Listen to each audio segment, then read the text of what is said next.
E agora nós vamos estudar o livro 3 da Cristina Cairo, Linguagem do Corpo.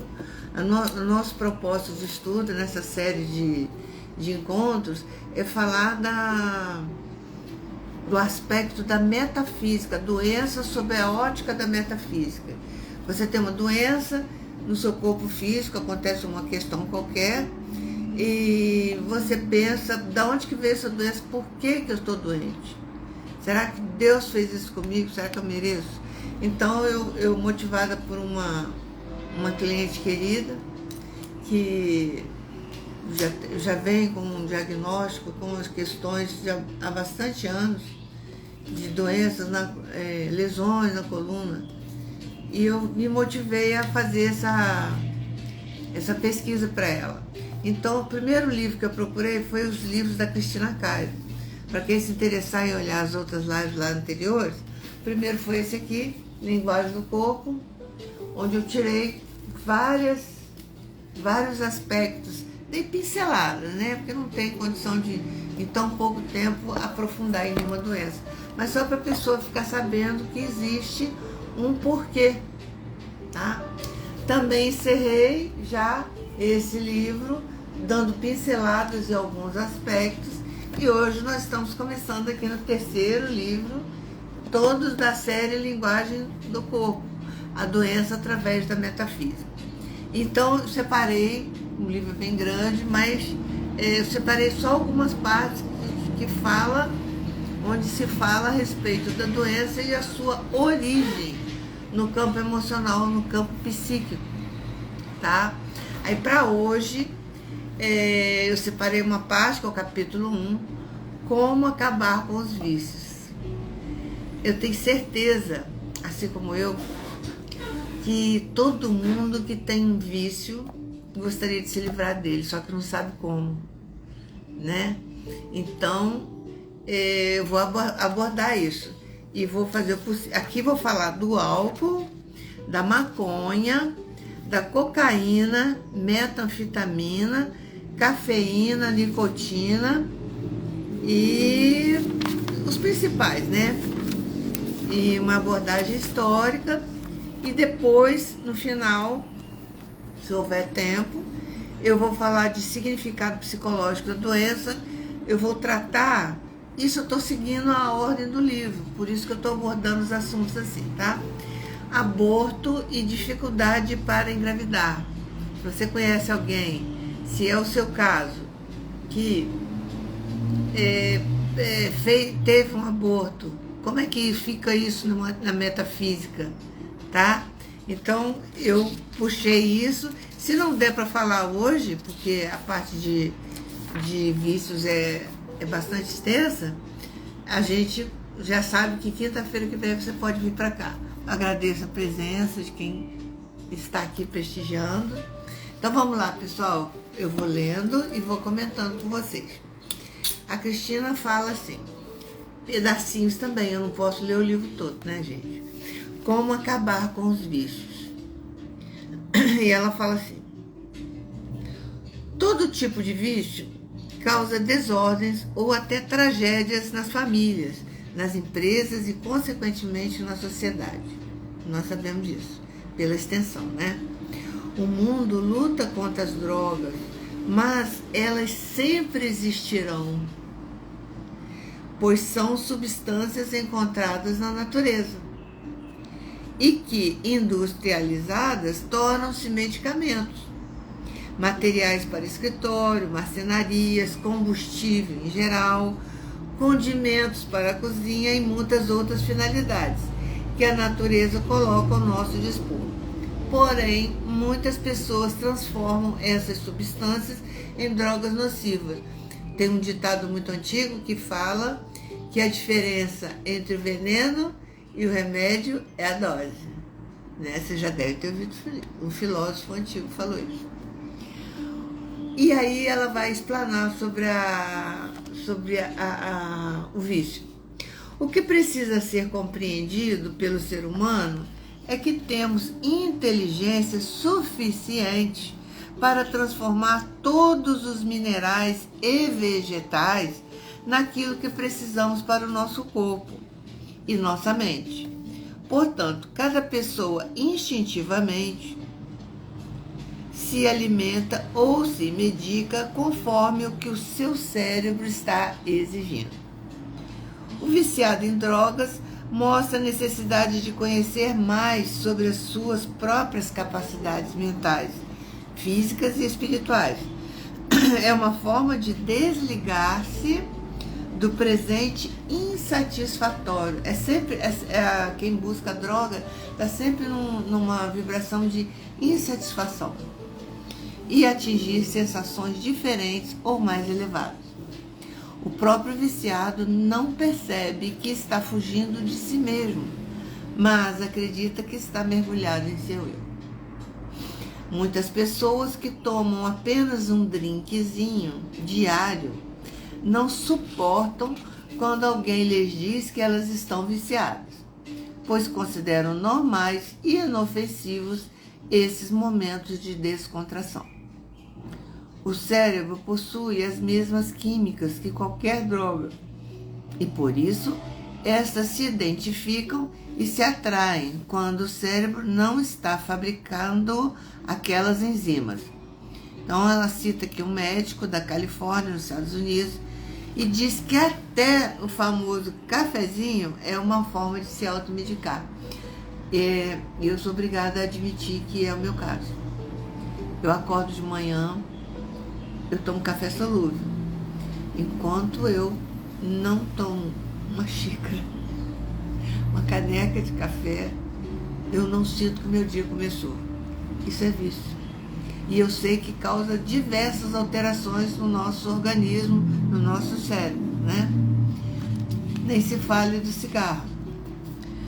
Tanto o cigarro quanto aperitivos caseiros, cafezinhos, achocolatados, quem é do achocolatado aí?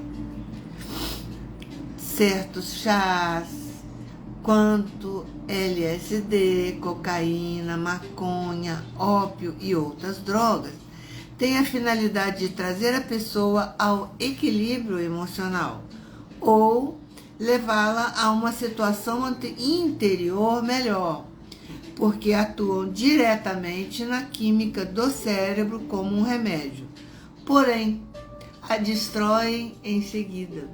Olha que coisa interessante. Você toma com o objetivo de se melhorar, faz efeito, mas logo em seguida destrói as células. Aí você perde o seu raciocínio. Ao conhecer o seu eu verdadeiro e seu poder pessoal através de terapias e da busca pela espiritualidade profunda, a necessidade de se drogar desaparecerá automaticamente. Saiba que as pessoas que têm autoestima não são viciáveis. Olha só, isso é a importância de estudar, de aprender, de fazer autoanálise, autoconhecimento para desenvolver, curar as feridas da criança interior, que eu sempre estou falando isso, eu tenho buscado me aprofundar muito nesse aspecto, e cada dia mais eu me convenço de que é a única saída para todas as situações negativas da nossa vida. É a cura da criança interior. E isso exige esforço pessoal. Não só esforço, como coragem também. Precisa ter coragem. E trabalhar. Trabalhar é realmente um trabalho. Vamos ao álcool. Quem você conhece aí que toma uma cervejinha diariamente? O abuso do álcool está associado a anomalias no fluxo sanguíneo do cérebro. Pequenas doses de álcool produzem ativação cerebral, enquanto doses mais altas induzem a vasoconstrição cerebral. Você pode fazer um AVC. E um decréscimo geral da atividade do cérebro. O cérebro para de refletir, para de raciocinar. O alcoolismo crônico é associado com o fluxo sanguíneo reduzido no metabolismo do cérebro. Aí tem umas coisas aqui que eu vou ler só um pedacinho, tá? Especialmente, porque isso aí é linguagem técnica, né? Se vocês quiserem só me fala no privado, me manda lá no WhatsApp que eu explico isso. Vou pular esse pedacinho aqui, porque tem muito termo técnico. Como é que funciona, como é que o álcool atua no cérebro? Ele vai desligando as conexões, as sinapses. Aí você fica meio que lesado e acalma. Quando você quer não pensar em alguma coisa, levou um toco, né? Antigamente falava toco, não sei o que é que fala agora. Quando você levou um toco ou se aborreceu, você bebe para esquecer. Bebe para esquecer. Só que depois ele destrói a célula. Não é vantagem. Tá? Então eu vou pular esse pedacinho aqui. O abuso crônico do álcool também diminui a tiamina. É um tipo de vitamina B. Eu não vou entrar em detalhes não, tá? Quanto à maconha, esse mesmo médico, ele diz que realizando muitos estudos em viciados em maconha, percebeu uma diminuição na atividade do lobo temporal. Acho que é por aqui. E vocês já viram a pessoa que faz muito uso, como é que fica meio lerda? Né? Nossa descoberta mais nova mostra que problemas de memória e motivação muitas vezes encontram-se associados ao uso da maconha. O uso frequente de longo prazo da maconha tem o potencial de mudar o padrão de perfusão do cérebro. Esqueci de ver o que significa essa palavra, gente. Enquanto estudos anteriores mostram um decréscimo global na atividade cerebral, problemas de memória, aprendizado e motivação. Então, aquilo que a pessoa consome com a finalidade de melhorar a sua vida, no final das contas, atrapalha a sua vida. Diminui sua capacidade de raciocínio e de qualidade de vida. Outro item aqui é a cocaína e metanfetamina. São rapidamente absorvidas pelo sistema de dopamina nos gânglios... não quero falar isso não, porque senão vai ficar muito... né? Com o tempo, os viciados apresentam defeitos de perfusão. Perdão, tá? Que eu não sei essa palavra. Se alguém souber, coloca aí para mim. Os pacientes o estudo que foi feito, os pacientes ficaram sem se envolver com drogas por pelo menos 6 meses antes da avaliação. Todos mostraram regiões de hipoatividade, quer dizer, diminuíram a sua capacidade de raciocínio, significativa nas áreas frontais, temporais e parietais. Parietais aqui atrás. Déficit de atenção, concentração, novo aprendizado, memória visual verbal, produção de palavras e na integração visual e motora foram observados. Então, quer dizer, só prejuízo. E aí fala que o cérebro entra em decomposição pelo uso da cocaína. Bom, só falando, né? Agora, o que acontece com a cafeína e a nicotina, que é a questão do cigarro, né? Aí ela fala assim: eu sei que essa sessão vai deixar muita gente pouco à vontade, mas eu tenho que contar como são as coisas. E aí eu vestindo a carapuça aqui, né? Eu já fumei muito, fumei 3 maços por dia, consegui me libertar. Agora é a questão do café. Pesquisas indicam que a cafeína, mesmo em pequenas doses, é um potente vasoconstritor cerebral, que diminui o fluxo de sangue no cérebro, ou seja, você pode fazer um AVC.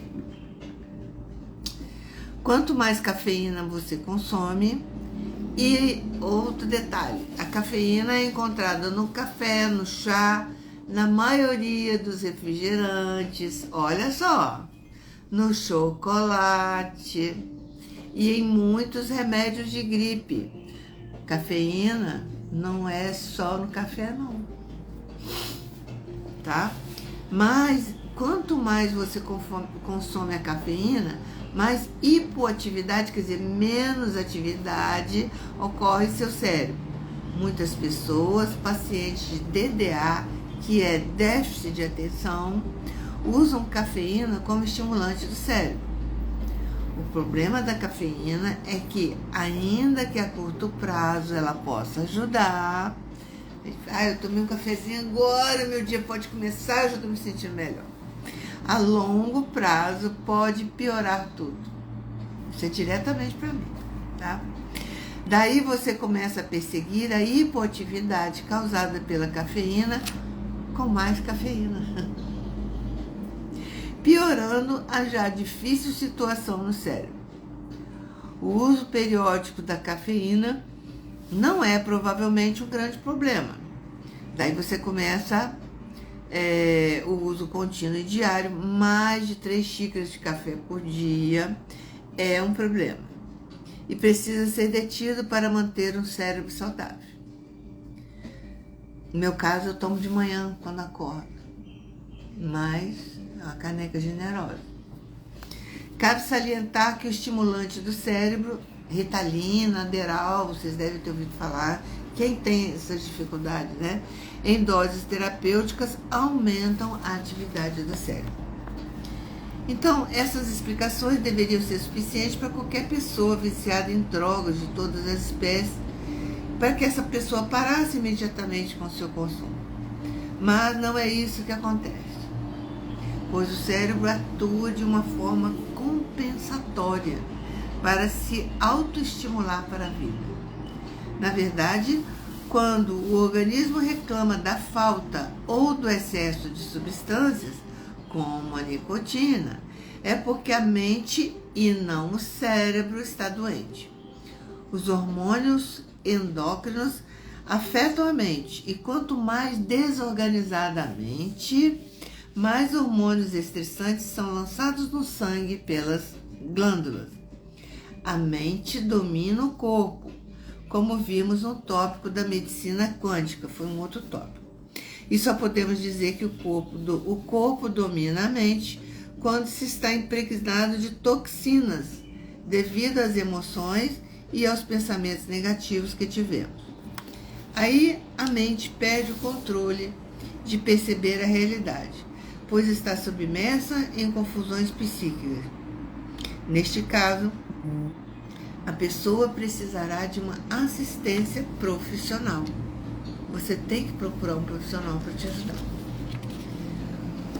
Por que certas pessoas são atraídas pelas drogas e outras não?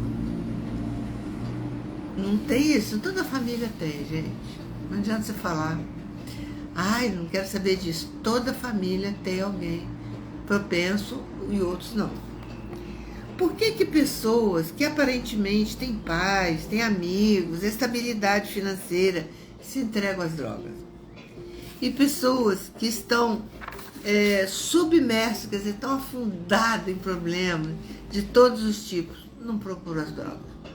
Por quê?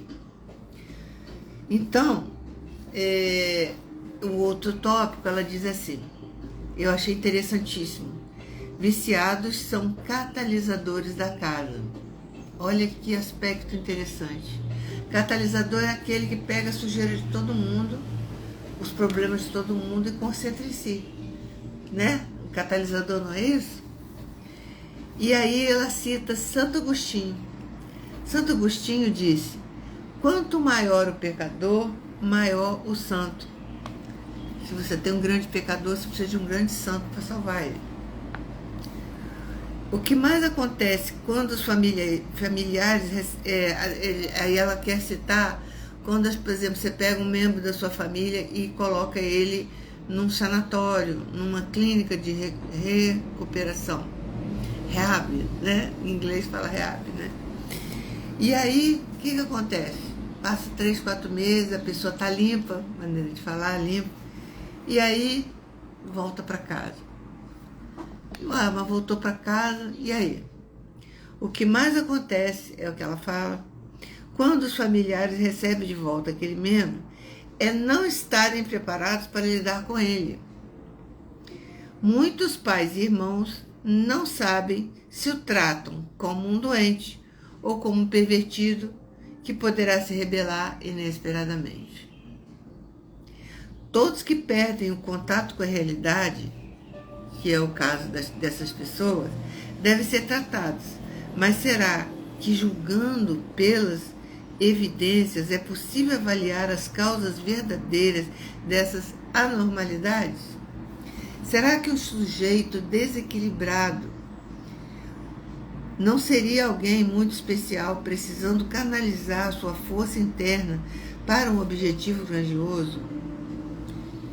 E aí ela fala assim: o que eu quero dizer é que existem outras causas que não só a hereditária, o estresse, o ambiente ou os problemas da química do cérebro que impulsionam a pessoa para as drogas. Existem outros fatores. Eu quis trazer isso porque eu sei que muitas pessoas vivem com esse drama. E eu não vejo muita gente falando a respeito, não. Eu acho muito legal que a Cristina tenha colocado isso, sabe? Então, ela diz assim: portanto, para que podemos lidar com esse problema, se faz necessário expandir o conhecimento e explorar os métodos milenares de cura. Olha que interessante. Isso quer dizer que esse negócio de usar droga não é coisa dos anos 60 para cá, não. Isso existe há milhares de anos. Aí ela cita aqui, blá, blá, blá, como é que o Ministério de Saúde lida com isso. Aí peguei outro pedacinho interessante. Os viciados em drogas são um exemplo vivo de pessoas que estão com o campo aberto, campo emocional, aberto ou desprotegido. Eles precisam de uma assistência especial, além dos tratamentos convencionais. Seus vórtices de energia, que são os chakras, devem voltar ao equilíbrio e não será com tratamento de choque, porque, não sei se vocês sabem, até umas décadas atrás dava tratamento de choque. Dá choque mesmo. Colocava eletrodo lá e choque na pessoa. Eu tenho um exemplo assim na família.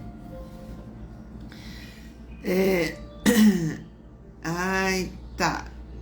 E nem com medicamentos fortíssimos os chakras se organizarão. Precisamos compreender, antes de mais nada, que pessoas que se viciam em drogas são seres sensíveis e catalisadores das energias da casa das pessoas. A pessoa fica pirada com as energias desequilibradas em volta de si. Uma família pode parecer organizada e até pensar que não existem motivos para seus filhos, marido ou esposa se esconderem atrás das drogas. Mas a verdade é que a família carrega em seu inconsciente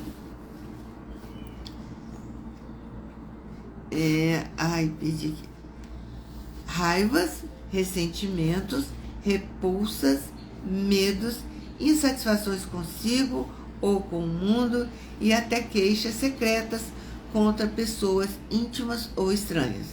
Isso é suficiente para os sensíveis energeticamente tornarem seu mundo interno um inferno. E aqui a Cristina Caro, naturalmente, ela não aborda, mas nós precisamos, quando nós temos um familiar, um ente querido que está envolvido nessa situação, nós podemos olhar pelos olhos da constelação familiar sistêmica, porque nós vamos olhar, inclusive, como que essa pessoa está colocada. Isso já não é da Cristina Caro, isso é da minha experiência de terapia. Então, como é que ele se coloca, em que local, em que lugar da família ele se coloca, como é a relação dele com os pais, com a família de origem, como é a ancestralidade, como é que são os parentes. O inconsciente coletivo, nós estamos falando da parentalidade, dos que vieram antes. Então, tudo isso precisa ser olhado com muito carinho, tá? Quem acha que pessoas drogadas são fracas e inúteis, desconhece a força do karma. Olha aí, vidas passadas. O que essas pessoas estão trazendo de vidas passadas? Saiba que o maior problemático da família, a ovelha negra, né, que a gente gosta de falar, né, é sempre o mais evoluído espiritualmente. Olha que interessante, gente. É um ponto de vista muito interessante. Por isso, catalisa a carga negativa da família. O próprio, não sei quem gosta de estudar a Bíblia, Próprio Santo Agostinho era conhecido por suas noitadas e bebedeiras. Eu sei de Santa Lucia, se não estiver errado, era a mãe dele. E ela orou por ele, pelo filho, devasso, né? Mais de 20 anos. E ele se recuperou. Então, se você tem aí um familiar, um ente querido, uma pessoa que está e você está passando por esse problema, saiba que há solução. Outro, São Francisco de Assis, que eu tanto amo, tenho certeza que um monte de gente aqui, nossa, todo mundo ama, né? São Francisco de Assis vivia dos prazeres. Quem viu o filme Irmão Sol, Irmão Lua, né? Dos divertimentos com mulheres e bebidas, e era conhecido como filhinho de papai. E para espanto de muita gente, até Moisés. Você acredita? No passado, Moisés foi mau caráter. Quem estudioso da Bíblia aí vai confirmar isso para nós. Coloca aí nos comentários, tá bom? Eu agradeço qualquer contribuição. Pelos estudos da frenologia, a frenologia é o estudo do formato do crânio, aqui, que é utilizado por advogados, psicólogos e criminalistas, pessoas que lidam, né? Constatou-se tal evidência. Isso não quer dizer que todos que se drogam sejam santos, é lógico, né, gente? Mas que são pessoas de muita luz e precisam ser vistas com outros olhos.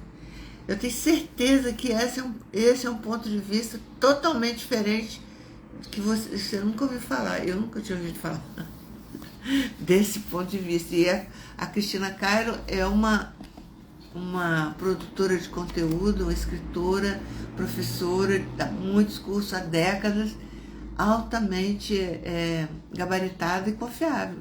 Se ela está falando, porque faz sentido. É claro que foi escolha do viciado ter a droga como fuga, e por isso sofre, pois quando ele escolher a luz como fuga das drogas, então tudo se transformará. Vocês devem observar o movimento das igrejas evangélicas e a capacidade que eles têm de fazer uma pessoa dar uma volta de 360 graus na sua vida. Quando ele acredita que tem jeito, se ele é acolhido, se ele é tratado com amor. Tratado com amor e acolhido não significa passar a mão na cabeça, não. É outro departamento. Então, a gente vê os casos aí de recuperação de pessoas que estavam mergulhadas no crack, né? Então, há solução para tudo. A família precisa estar consciente de que ela também deve se tratar. Olha que coisa impressionante.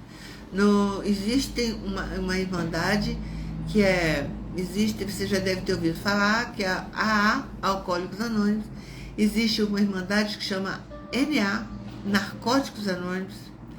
E existem os familiares de Narcóticos Anônimos. Todas essas irmandades têm a irmandade para os familiares.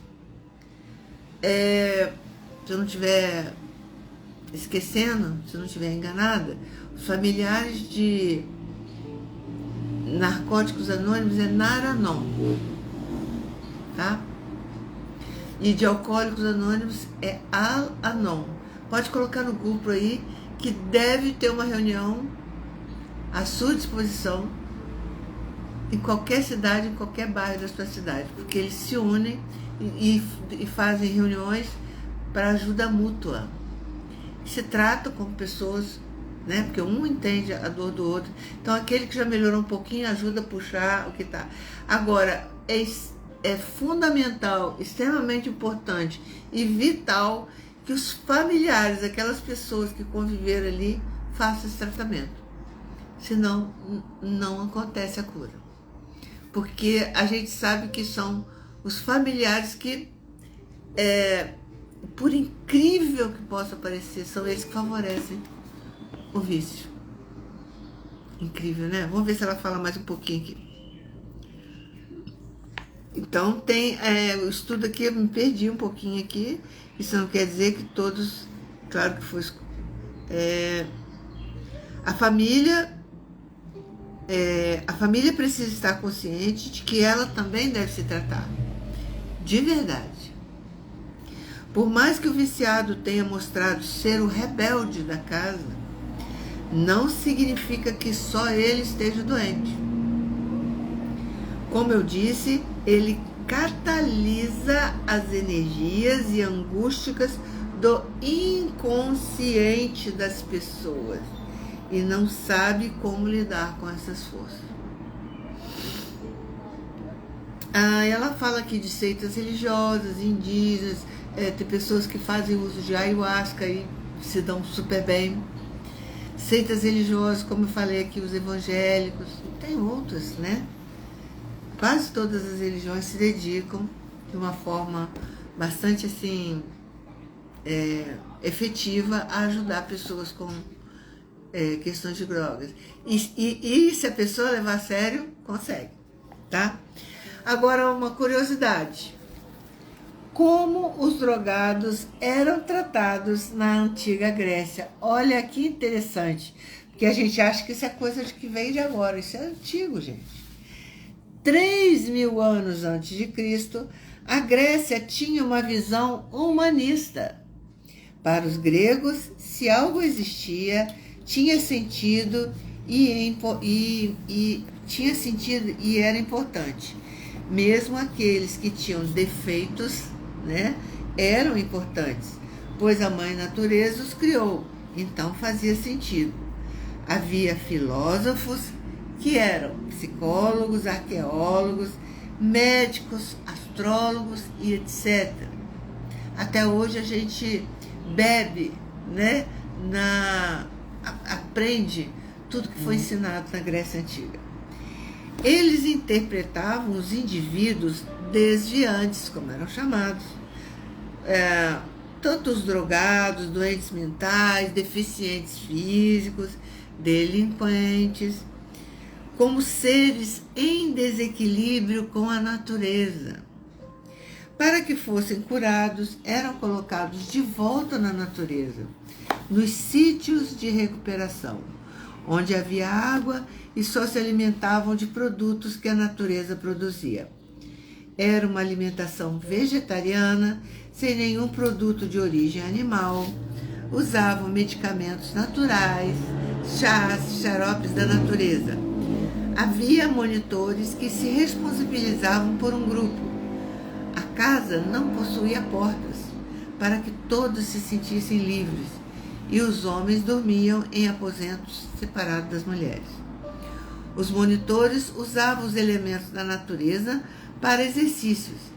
Pediam para que todos, ao mesmo tempo, falassem alto e para o vento, contando seus problemas. Olha que preciosidade. Assim, ninguém ouvia o que o outro dizia, o elemento ar, segundo a Cristina. Depois, em silêncio, iam até o rio e ficavam sentados, só com a cabeça fora d'água, elemento água, enquanto o monitor tocava um instrumento relaxante, ou recitava ou cantava. Mais tarde, iam para um outro ponto do sítio e repetiam o ritual. Esse passeio durava 1 hora. Ao fazerem essa catarse, que é como você viver os problemas e resolvê-los dentro de si pela compreensão e aceitação, as pessoas iam mudando aos poucos o seu discurso. Depois entravam num cômodo transformado em sauna pelo calor de uma fogueira acesa do lado de fora, que era o elemento fogo, mergulhando em seguida no lago ou no rio. Os alimentos ali elaborados eram o elemento terra, então trabalhavam os 4 elementos. Os sítios se localizavam numa cidade chamada Spa. Então daí que vem essa palavra Spa. Todo mundo quer ir para um spa. Aí chega lá no spa vai ver que não é tão simples assim, né? Tem que passar fome, né? Quem quer ir para emagrecer. onde existia uma clínica chamada Santa Genoveva. A manutenção das casas desses sítios era feita pelos próprios membros que iam se tratar. Não sei quem já foi no spa, a gente vai pensando que vai ficar na moleza, chega lá, coisa bem diferente, né? Cuidavam do pomar, do jardim, da horta e até dos serviços internos da casa. A cada semana, um cuidava de um determinado lugar, como terapia ocupacional. Vocês verem como que é importante nós cuidarmos da nossa própria casa, do nosso próprio quarto, dos nossos próprios objetos, quando a gente está com o pensamento em desalinho. Quando a gente cuida do nosso corpo, toma um banho, troca de roupa, dá uma arrumação numa gaveta, nossa mente começa a se organizar. Terapia ocupacional. Olha outro fato interessante. Todos discutiam juntos para avaliar se alguém do grupo já estava curado ou não. Esses indivíduos não eram estigmatizados pela sociedade, quer dizer, não eram repelidos como pessoas ruins pela sociedade. E a sociedade os respeitava. E, além disso, eram livres para ir e vir, como também podiam desistir a hora que quisessem. Como tudo era pago pelo Estado, tanto ricos quanto pobres se misturavam nesses spas humanistas. Olha que maravilha, gente, a pessoa tem um em cada bairro. Essa visão humanista durou aproximadamente de 3.000 anos a 1.700 anos antes de Cristo, porque a Grécia começou a receber influência de outras regiões, de outras culturas, e estava chegando o segundo momento da história daquele país com a visão do belo estético, que foi o hedonismo, né? E a importância da perfeição. Então, eles mudaram o conceito deles e começaram a achar que só aquele que é perfeito é que merece viver. E a gente está vivendo isso até hoje. É só você olhar o Instagram, o Facebook, né? Só ganha destaque quem é bonito, né? Ninguém conta desgraça no Facebook, vocês já notaram? Então aqui eu vou concluir só esse pedacinho. Para a história da humanidade, foi ótimo no sentido das artes, roupas, corpo tratado, casas, templos, esculturas, vasos, adornos, etc. Houve um desenvolvimento social no equilíbrio belo. O grande problema é que os indivíduos não belos, aqueles que têm excesso de peso, eram inadequados, exatamente como é hoje. Se você é baixinho, se você é alto, se você é gordo, se você é baixo, se você tem um olho diferente, se a boca é diferente, pronto, você está proscrito. Ou seja, condenado a ser cancelado. Por isso que todo mundo quer fazer plástica, harmonização facial, né? Então, o grande problema, quem não era belo, né? E quem frequentava o spa, eles passaram a achar que eram pessoas imperfeitas e não importantes. Então aqui, vou pular esse pedaço, eu quis contar com uma curiosidade. Por que eu quis contar? Porque essa ideia está voltando a ser copiada novamente, tá? Então, aí aqui fala, quantos psicólogos e terapeutas gostariam de ter um spa como esse para trabalhar, né? Então ela está sugerindo, lançando a ideia. Estou puxando alguma coisa que deu certo lá, alguns milênios, e voltando, né? Então, aqui também ela fala que tem grupos, que existem iniciativas atualmente, mas ainda é muito tímido, né? Vou pular esse pedacinho, tá? Aí, vou pular agora do alcoolismo, eu vou pular para... nossa, já são 20:50. Eu vou deixar aborto e dificuldades para engravidar e também, porque senão fica chato, fica pesado para vocês, né? A ansiedade para a semana que vem. Posso contar com vocês? Vocês podem vir? toda quinta-feira, 20 horas. Nós vamos continuar neste livro e nós vamos falar do aborto e aquelas pessoas que têm dificuldade para engravidar e, na sequência, a ansiedade. Tá?